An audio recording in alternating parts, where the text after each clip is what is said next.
War is kinda bad.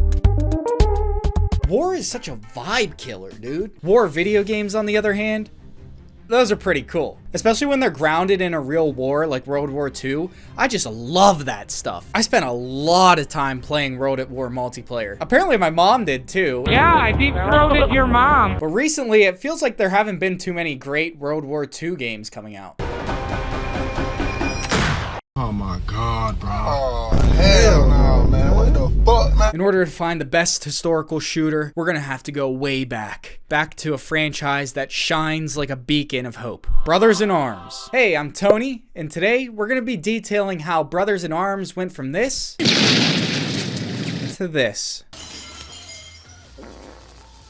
And then, for the first time ever, I'm gonna play through the first game in the series and see if it still holds up 20 years later. Also, you might see my outfit changing during the video because I filmed on multiple days, okay? And I was too lazy to do the laundry, all right? You caught me. I'm human. I'm human. Anyways, take it away, yesterday me. Do any of you guys think about World War II like a little bit more often than you probably should? Like every month it'll pop into my head and just send me down a rabbit hole for the next week. And I think that just goes to show it's really interesting stuff. I mean, it's like a real life Avengers movie. Everybody's teaming up to be like, hey, stop being naughty or else you're gonna get punished. Twice. There were some pretty crazy people in charge, like a certain man who ruined an entire mustache style for everybody and was also super ugly and probably smelled really bad. And also, how about this to you as well? I do this to you also. He was going insane with technological advancements. They were developing jet engines and stealth bombers in 1944. I mean, look at this picture. Does this look like it belongs in 1944? These dudes, they were hacking. Somebody gave them admin privileges on the server. They also made the biggest gun ever made, which is just such a Patrick Star type of idea. Oh my god, the Soviets are closing in, dude. Hitler's gonna want a plan from us. I don't know what to tell him. That dude's crazy. Have you seen his mustache? All right, calm down, calm down. What if we take Berlin and we push it somewhere else? And all of this technological advancement culminated in the first and last use of nuclear weapons, right? It's the last time they'll be used, right? And my thirst for knowledge, I would search for videos on the war on YouTube to learn whatever I could. And multiple times throughout my childhood, I'd stumble upon trailers and gameplay footage for a game series I wasn't really too familiar with, Brothers in Arms. Dude, I saw the trailer for Hell's Highway when I was like 10 years old.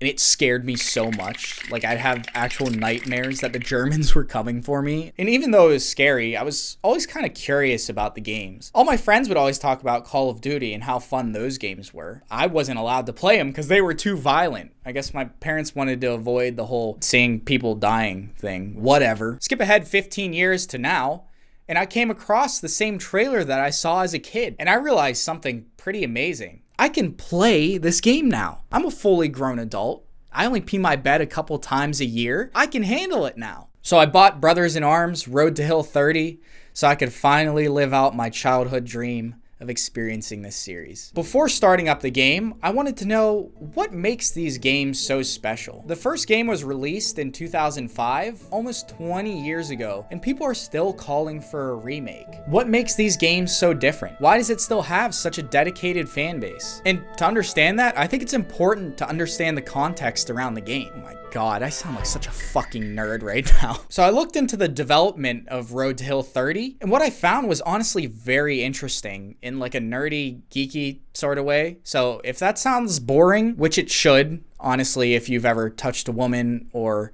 touched grass before, don't leave the video, please. Don't fuck up my watch time. Here's a timestamp to the gameplay. Just click on that and skip all of this. The game was created by Gearbox and published by Ubisoft,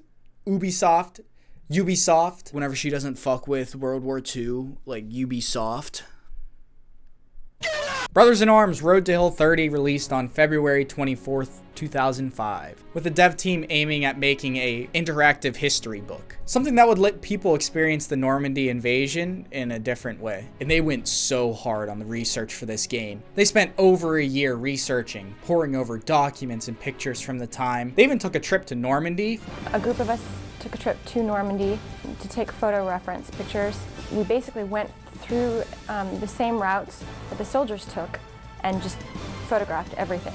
You can tell Gearbox really cared about getting it right, which I think is pretty important when you're dealing with real historical events. And I think older shooters did a better job at this compared to some of the stuff in recent years. They even sent their devs to a boot camp to work with a former colonel to learn battle tactics and what the day-to-day life would be like for a soldier. Imagine how jarring that would be, just to get plucked from your desk and thrown out into the field with some badass dude just screaming at you. They got fucking explosions going off and gunfire noises everywhere. I'd be freaking the fuck out, dude. They used their experience working as a squad in the gamer boot camp to create advanced artificial intelligence, meaning your squad mates and the enemies would behave more like real people. I love that this is the footage they chose to show it off. Call of Duty could never do this. Your squad mates feel like they are actually helpful. They'll take cover whenever you start getting shot at, and then they'll reposition to a better spot to return fire and suppress them. That way you can go around and flank them from the side. It's actually really cool to see, and from a game that released so long ago, I was really surprised to see that. We'll get into commanding your own squad a little bit later in the gameplay, but I was actually really impressed with the AI. I can really appreciate Gearbox's approach to this game. They wanted to keep it grounded and authentic, and I think they did a really good job of that. A lot of other World War II games, they kind of make you feel like you're a superhero. Like you kind of go out there by yourself and you're winning the war on your own. You bounce around like all over the world from the very beginning of the war until the end of it. And that's cool. There's definitely a place for those games. Everybody likes action movies, and I'd say that's pretty much the game equivalent of that. And what makes Brothers in Arms really cool for someone that enjoys history is how grounded it really is. It focuses on you and your squad on a tiny portion of the war. The game's timeline is only from D-Day until the Battle of Bloody Gulch, or Hill 30, hence the name Road to Hill 30. So it's only a couple of days, and it doesn't focus on anything else happening outside of your squad. So it really puts you into the shoes of that soldier, just focusing on your job and getting it done. And I think it's really cool. So with all that being said, let's go ahead and launch the game and see how it holds up. The game opens with you waking up under a peaceful tree and a nice breeze rushing over you. Holy shit!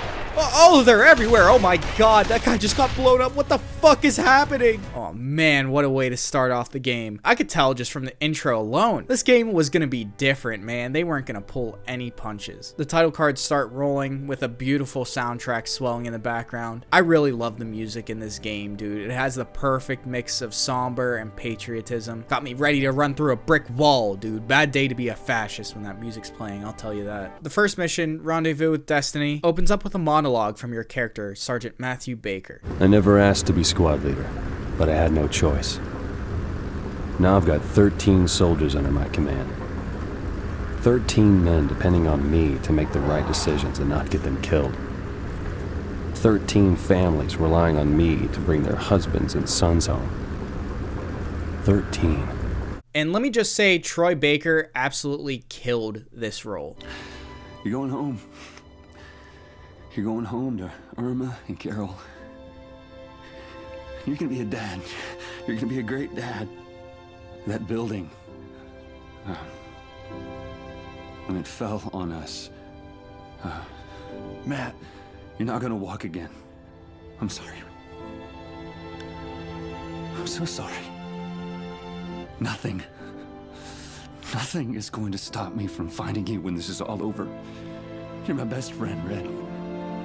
The mission starts off with you and your boys flying over Normandy. The plane gets a little bit blown up, and that forces you and your squad to bail out before you reach the drop zone. Now on the ground without your gear or your squad mates, our first priority is to link up with our buddies. The game uses this as an opportunity to get you acclimated to the movement controls, making you duck under and jump over a couple obstacles just to get you used to moving around. At the end of this path, we run into Sergeant Hasse. He hands us a pistol and orders us to follow him around while we try to figure out where in the hell we landed. Eventually, we link up with a couple other squad mates and learn from the locals in a kinda awkward cutscene that we ended up in St. Mariglis, concluding the first mission. Now, we need to talk about the cutscenes. The pre-rendered ones don't look that bad.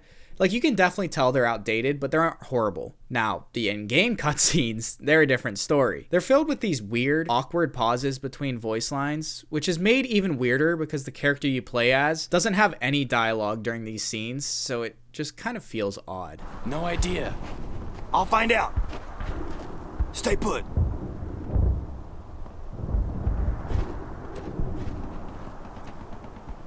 With that being said, the voice actors did a really good job, and the monologues at the beginning of each mission are so good at putting you inside of Baker's head. Like he's writing things down in a journal or writing a letter to send back home. In the plane, just before we jumped, I finally came to the conclusion that I had to swallow my fears, take charge and lead these men.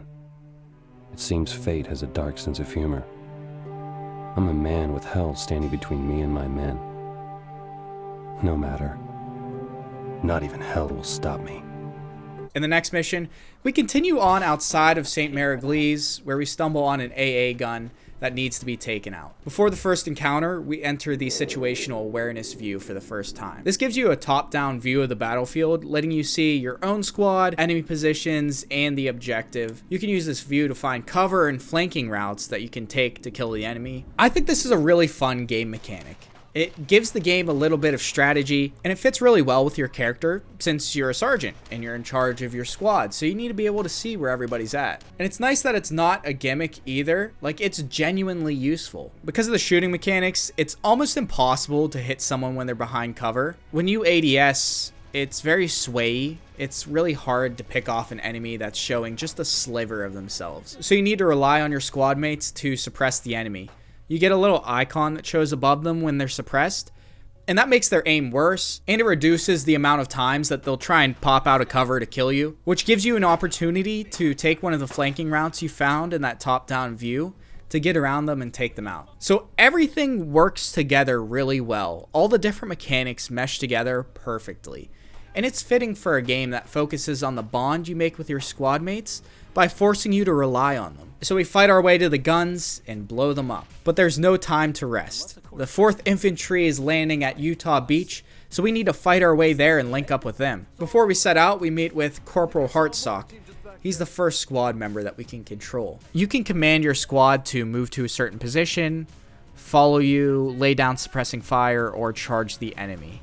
It's really nice to be able to order your squad mates what to do instead of just hoping the AI does what you want them to. With our squad mates' help, we fight our way to Utah Beach and meet up with the 4th Infantry. Here we resupply and move back out to ruin breakfast and take the town of Foucarville. Doing so by suppressing and flanking. Which is really my only big complaint, is that every fight kinda has the same solution.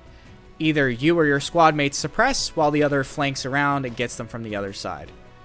Which at the beginning was pretty cool, but when you end up doing it over and over again, it does get a little bit repetitive. Especially in these missions where you're just kind of clearing out a town, you're just doing the same thing over and over again. I did like the ending of the mission though. We run into our first machine gun nest, and they do a really, really good job making you feel how terrifying this would be in real life. And this would be a good time to talk about the sound design. All the guns have a really satisfying, nice, meaty sound to them. Especially the MGs. They sound so scary. I can only imagine just being like the average soldier and being told like, hey, we gotta go run at that. I would be shitting myself, dude. It was a nice change of pace to try and figure out how to take out that position. And my one wish for the game is that there were more variations like this in the encounters. After we clear out the town, we move out to clear some anti-air poles so friendlies can land to resupply and reinforce the troops. This is the first mission where we get to control an entire squad, and it felt really cool, to be honest. I think this was my favorite mission in the game.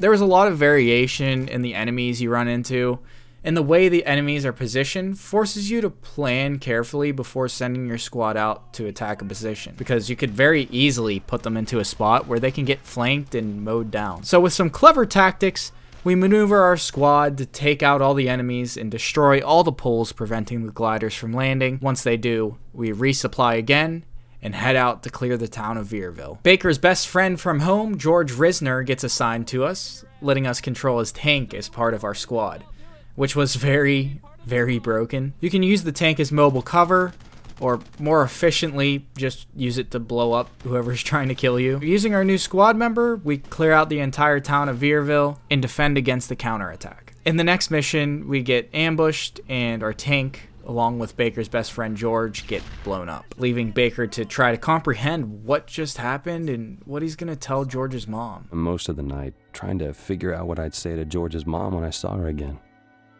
He died a hero. He died for the man next to him. But he's gone, and I'll never see him again. I'll never see George again. Day 3 opens up with an assignment from Mac to take out a machine gun nest inside a farmhouse down the road. Before we set out, Mac places a second team under our command. I feel like this is where the game is at its best, whenever you have control over multiple teams within your squad. I felt so cool commanding these squads, maneuvering them to lay down a base of fire and then have the other team rush or flank them. I would be curious to see if you could finish the game without firing a single shot. I think you could pretty much beat every mission just by being strategic with commanding your squad and having them do the work. The addition of your second team is the last new game mechanic for the rest of the game. The rest of the story is more of the same, clearing out towns, defending against counterattacks, and taking out key strongholds, stuff like that. Eventually we end up back at Hill 30 in the same battle the flash forward at the beginning of the game showed. We stop the German attack and secure Carrington. We lose a couple more squad mates along the way, and I hate to say it, but I don't really care. The game's story relies on the actual history, so the missions you go on and your objectives align with what really happened in real life. So the overarching story of what your squad is doing is pretty cool. But the story as it relates to the characters, it left me wanting more. And I think it all comes down to the pacing. The game moves through everything pretty quickly, just giving a monologue from Baker at the beginning of each mission, and usually like a 30-second cutscene about what your mission is. With a name like Brothers in Arms, I thought it was going to be like Band of Brothers, where yes, you have recreations of the actual battles, but the main focus is on the in-between, the bond, the brothership that's created. And I don't think you can do that when you're moving so fast. That's why Band of Brothers works so well as a miniseries instead of a movie, because we get to spend more time with the characters outside of combat, when they're humanized. You know, just joking around with each other, sharing a meal, trying to keep each other from losing their minds. And when we get to spend all that time with them and form a connection to the characters, when they die or something tragic happens, you actually care. When George dies in the game, he's supposed to be Baker's best friend. I know the game wants me to feel something, but we just met this guy 20 minutes ago. I heard him say like 10 words. I'm not gonna care about him. When Alan and Garnett died, sure, I felt a little bit more because we spent more time with them, but it just didn't hit as hard as I think the game wanted it to. Maybe I'm just a sociopath or something, but it just didn't do it for me. They just need to flesh everyone out more. I want more cutscenes, I want more story, and I want to see the squad mates interacting with each other. Not even just in cutscenes, but in the actual gameplay as well. That way it's not like we're just watching something unfold. Then it feels like you're actually a part of the story and a part of the squad. Maybe in the other games we might get more of this, and that would be awesome, because that is really one of the only things missing from this game. So, after playing through the entire game, do I think it holds up in 2024? I'm gonna say yeah, it does. The gameplay is still solid. If you like strategic shooters and enjoy history, then yeah, this game is pretty good. I think it's a game that you have to come in knowing it's not gonna be like an action movie. It's gonna be very grounded and history driven. So if you love World War II history and you want to experience the 502nd's journey through the first couple days of the war, you should definitely check it out. But let me know what you guys think of the game. Which one is the best in the series, and should I play through the other games for videos? I love reading the experiences you guys have with the games I talk about, so feel free to leave a comment below. Thanks for watching. We'll see you next time. Take care.